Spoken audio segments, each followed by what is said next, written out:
సమోసా అంటే ఇష్టం లేని వాళ్ళే ఉండరు. అది చికెన్ సమోసా అంటే ఇంకా ఇష్టంగా తింటారు. సింపుల్‌గా ఎలా తయారు చేసుకోవాలో చూసేద్దామా? మైదా పిండిలో సాల్ట్ వేసుకొని, చపాతీ పిండి కలుపుకున్నట్టు కలుపుకొని పక్కన పెట్టేసుకోవాలి. చికెన్‌లో ఉప్పు, పసుపు వేసుకొని బాయిల్ చేసి పక్కన పెట్టుకొని, ప్యాన్‌లో ఆయిల్ వేసుకొని, స్వీట్ కార్న్, క్యారెట్, ఆనియన్ వేసుకొని మంచిగా మగ్గించుకోవాలి.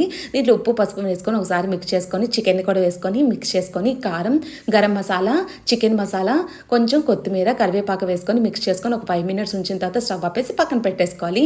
మనం పిండిని ఒకసారి మంచిగా మిక్స్ చేసుకొని, మనకి ఏ సైజులో కావాలంటే ఆ సైజులో బాల్స్‌లా చేసేసుకోవాలి. ఈ విధంగా చేసుకొని మనం చపాతీను ఎలా చేసుకుంటామో అదే విధంగా చాలా పలుచగా మనం చెయ్యి కనిపించే అంత పలుచగా చేసేసుకొని ప్యాన్ పైన మంచిగా లైట్‌గా 2 సైడ్లు వేయించుకోవాలి. చూసారు కదా! ఈ విధంగా అన్నీ చేసుకున్న తర్వాత సైడ్స్ అన్నీ తీసుకోవాలి. ఆ సైడ్స్‌ని చక్కగా చిప్స్ చేసేసుకోవచ్చు. ఈ విధంగా మనకి ఏ సైజులో కావాలంటే ఆ సైజులో షీట్స్‌లా చేసేసుకొని పక్కన పెట్టుకొని మనం సమోసా షేప్‌లో చేసేసుకొని మనం కర్రీ చేసి పెట్టుకున్నాం కదా! దాన్ని వేసుకొని మైదా పిండిలో కొంచెం వాటర్‌ని వేసేసుకొని ఈ విధంగా పేస్ట్‌లా చేసుకొని ఈ విధంగా క్లోజ్ చేసేసుకొని వేడి వేడి ఆయిల్‌లో వేసుకొని 2 వైపులా కాల్చుకుంటే సూపర్ టేస్టీ సమోసా తయారైపోతాయి.